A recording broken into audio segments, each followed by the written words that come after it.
My brother is a cruel monster. One time he asked me if I wanted to buy his camera for $100. I said, sure, because I knew the camera was worth much more. But when he gave it to me, it didn't turn on. I asked, is the battery empty? And he laughed, saying, no, but you, dumb little girl, just spent $100 on a broken camera. And that was nothing compared to what he did when my parents weren't home. He would force me to clean his room, and if I refused, he would twist my arm until I gave in. I hated my life until I made my first friend in school.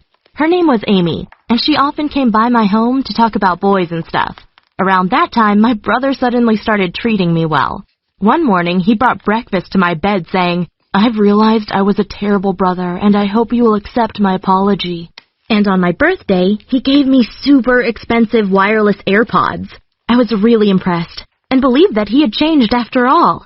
But then he told me, I think I have a crush on your friend Amy. Can you get me on a date with her? I responded, what?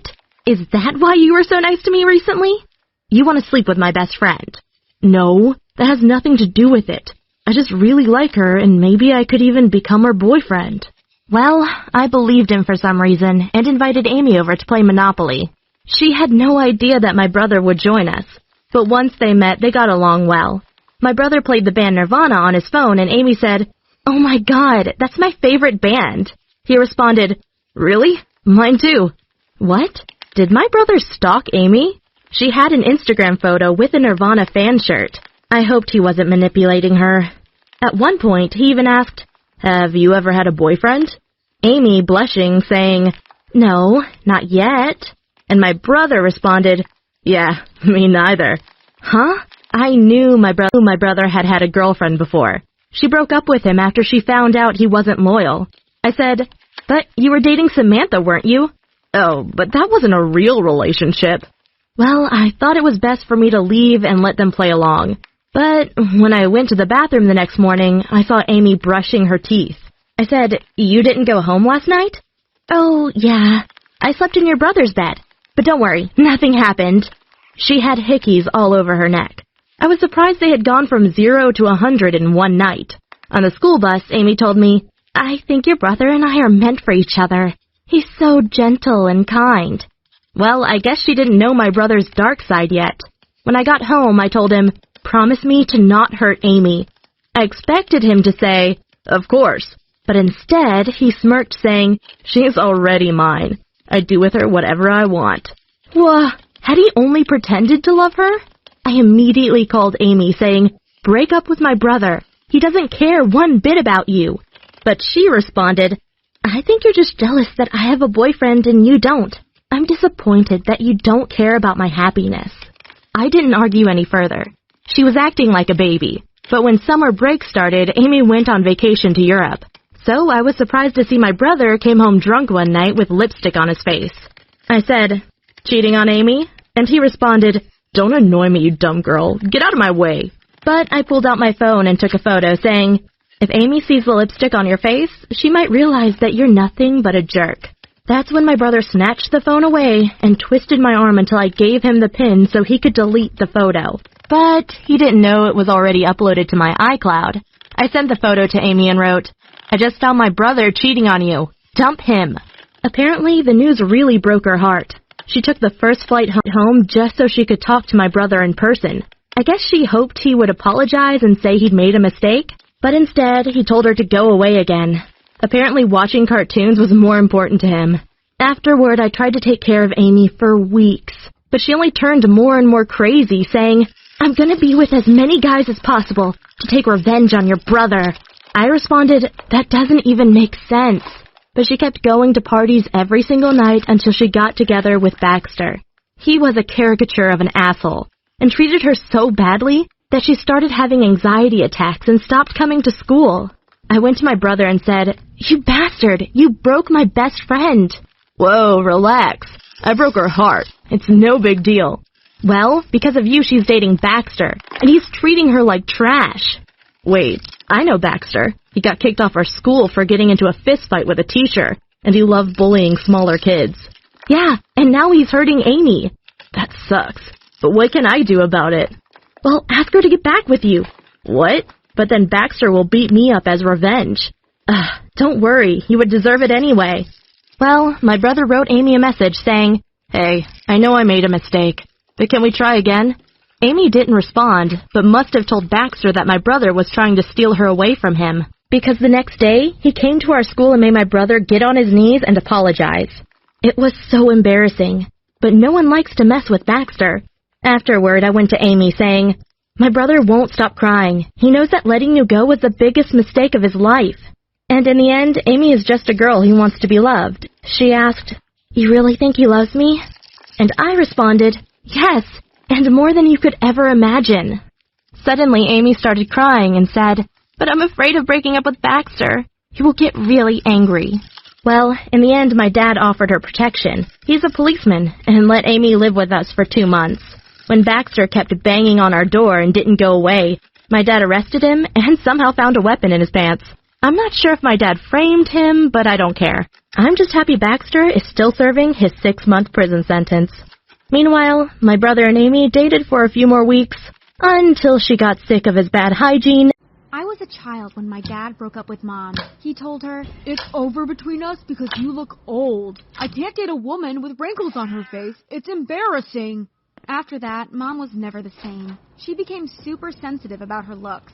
And when I tried on makeup for the first time, she told me, "Oh, now you try to be prettier than me?" "No, Mom. I was just playing around a bit." "Well, you look like a filthy tramp." "I bet what you really want to do is seduce the boys in your class." "You make me sick." Soon after, things got even worse. She started overeating and got so fat that she hated me for being thin. She told me, "You are too skinny. Here, I made you bacon." "No, thanks, Mom. I'm not hungry." "Huh? Are you afraid to become fat and ugly like your mother?" Of course I didn't want my mom to hate me. I was just a little girl, after all. So I became overweight for her. But that didn't satisfy her either. She told me, "Ugh, now you look like a piggy. I'm ashamed to have you as my daughter." That same day, she started an extreme diet where she ate nothing but sunflower seeds and lemonade for 4 months, losing 120 pounds. And she only did it so she could be prettier than me. She told me, "Look at my figure. Don't I look like a hot teenager?" "Yes, Mom, you are gorgeous." Meanwhile, at school, all my friends abandoned me because they didn't want to be seen with a fat girl. I became a complete loner, and it was all my mom's fault. That's why I wrote in my diary, "Dad was right to leave Mom. She is ugly and hideous. That's why she hasn't found a new boyfriend yet." What I wrote was super mean, but she deserved it. Afterward, it took me 3 years to lose the weight and find my first boyfriend, Ben. But my mom somehow spotted Ben's reflection in one of my Instagram photos. She came and told me, "You are 15 and already sleeping around? You disgust me." "No, Mom, I'm not sleeping around. I have one boyfriend and I'm loyal to him." "Really? Then why do you always dress like a hooker?" That's when she went to my dresser and threw out all the clothes that she didn't like. But when she got to my underwear drawer, she found my diary.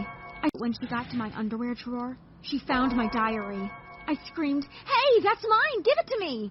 Well, I'm your mother. I can do whatever I want." I never felt more scared in my life.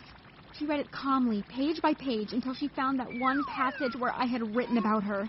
She turned to me and said, "So you think I'm ugly and can't get a boyfriend?" "No, I wrote that years ago when I was angry. I didn't really mean it." Wow. First, my daughter turns into a street worker, and then she calls me ugly? You will regret this. Badly. I was petrified. And the next day, she pulled me out of high school so she could homeschool me. She told me, "Solve all these math problems before I'm back from work at 6.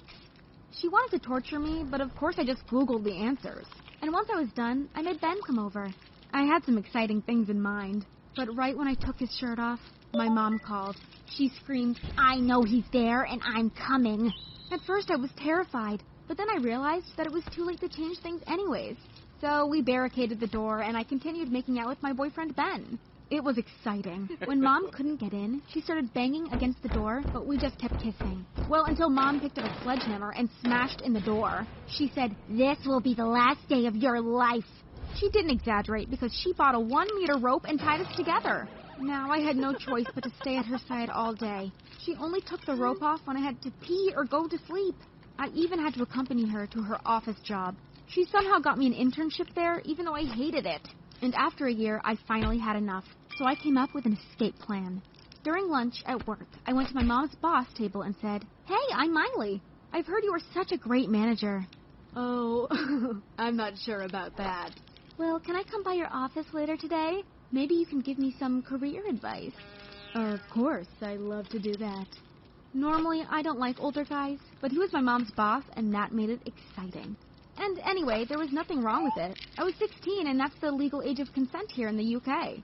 After talking with him for a few hours, he offered me a job as his personal assistant. I accepted it and suddenly spent most of my day right next to his desk. We flirted non-stop, but when I went for the kiss, he said, "I'm sorry, it's not lawful for an adult in a position of authority to be with someone under the age of 18. What? That sucks. I thought we could have some fun together and maybe even become a couple. "Well, we can date each other, but first you have to quit your job here. And if you want, you can even move into my apartment. I'll pay for all your expenses, even your education if you want to go back to school." I resigned the same day, sat down on his lap to kiss him and said, "My dad left me when I was a small girl, but now I have you. Thanks so much." Today, I'm 20 and my mom is still working for my boyfriend. Meanwhile, I'm studying at university to get my degree. Yay! I had my first boyfriend when I was 17. His name was Michael, and he was sort of the complete opposite of me. While I was working hard to get good grades, he didn't care about school at all. He was pretty smart, though. Much smarter than me. Whenever I was with him, he made me feel safe. Like there was one time when we were in a trade station late at night, and two bad-looking guys came over to us. I was so scared, but Michael stayed cool, and he just talked to them until they were all laughing. I never saw him nervous or afraid. He was always charming and confident. That's why so many girls in my school were after him. When I finally invited him over for dinner with my parents, I was really nervous because I knew he wasn't the kind of guy my parents would like. I asked Michael to behave and be polite, but when he arrived he was making jokes and just having fun like always. I suppose he was just being himself, and he did make me and my mom laugh a lot. I could tell my dad felt disrespected, though. He started to ask questions like, "How's school going? Do you have any plans for the future?" Michael didn't even try to impress my dad. He said he planned on becoming a rock star. We all kind of knew he was joking, but Dad didn't find it funny. At the same time, he was very charming with Mom and complimented her a ton. Mom really liked him, and that made Dad even angrier. I know it sounds weird, but the more Michael acted like a bad boy, the more I was attracted to him. When he left, my dad turned to me and said he forbade me to ever see him again. I thought he was just saying it in the heat of the moment, so I didn't think much about it. But when I tried to go out and meet Michael the next day, Dad locked the door and said I wasn't allowed to go out after school until I turned 18. He said I had to focus on my studies, not go out with some boy. My 18th birthday was still 6 months away. It was so unfair. I hadn't done anything wrong, so I decided to sneak out anyway. After I left, I sent Dad a text to tell him I'd be back at 8 and not to worry. My date with Michael was fun, and he was really understanding when I said I had to go home, but I was really nervous when I came back home. Dad was already waiting for me, and I was expecting him to yell at me, but to my surprise, he apologized. He said he'd been wrong to try to ban me from seeing Michael, and I was old enough to decide for myself who I dated. He finished by warning me to be careful, though. I hugged him and told him he was the best dad in the world. Now, I knew Dad was okay with me seeing Michael, so we carried on dating. But over the next few months, I started to notice things I just couldn't accept. For example, one time he laughed when he saw a homeless person slip on ice. Another time we accidentally left a restaurant without paying. I knew the waitress would have to pay for our food out of her own money, but he refused to go back and pay, saying we deserved a free meal. So I had to go back and do it for him. The most irresponsible thing he did, though, was to get a dog, even though he didn't have enough time to walk him or even enough money to buy him proper dog food. Instead, he just threw the dog out in the yard to walk himself and fed him scraps of his own food. The poor dog was so skinny you could see his ribs. That's when I realized that Michael was sort of a jerk. He was irresponsible and didn't seem to care about other people or animals. I finally decided to break up with him. Dad was right. I deserved better. Luckily, there was no big fight. Michael seemed a bit surprised, but didn't seem to mind either. So I asked if I could adopt his dog. To my relief, he said yes. So even though I don't have a boyfriend anymore, our family has a new member, and Dad also seems quite and I started dating my boyfriend Rubio in the 10th grade. I thought we were the perfect couple. I mean, we were both honor students, and we even played Romeo and Juliet in our school play. I know it sounds crazy, but although we were young, I was already imagining us getting married someday and having a bunch of kids. But after about a year of dating, Rubio's behavior changed. Suddenly, he always put his phone on airplane mode when we met. It was as if he was scared of someone sending him an SMS or calling him while I was there. When I asked him why he was suddenly using airplane mode, he told me he didn't want to be distracted while he was with me. I mean, that was sweet and all, but he never used to do it before, and I wasn't sure I believed him. Then he started to come up with excuses about why he didn't have time to see me on the weekends. He usually said he had to study, but then I'd see him constantly on Instagram. It just didn't add up. And I started to worry he was seeing another girl behind my back. Of course, I hoped he was being faithful and honest, but I couldn't stop worrying. So I decided to take